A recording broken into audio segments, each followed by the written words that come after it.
Hi, I'm Aletha from WTI, and I do not have to bend down or reach up high anymore to scrub my floors or my tiles or do any work around the house, because this is the LABIGO Spin Scrubber Brush. It is awesome. It helps me to get into every nook and cranny and different surfaces in my house. It comes with 4 different heads, from a big round head to a tiny little head that has a point that can easily get into any of the crevices in my house.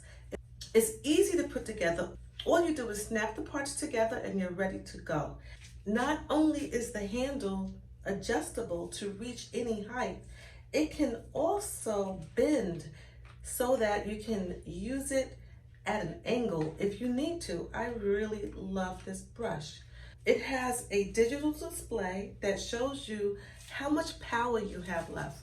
When it's on 10, that means it's full. That means you can scrub for 2.5 to 3 hours non-stop without the power going out.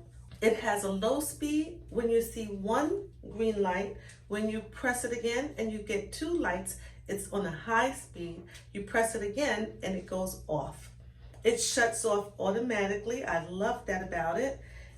It also comes with this little hanger so that you can just plug it into a power source and just let it sit. It'll charge and it'll turn off. When you're ready to use it, it's fully charged. I love my LABIGO spin brush. It is awesome. I highly recommend it, and that is just my point of view.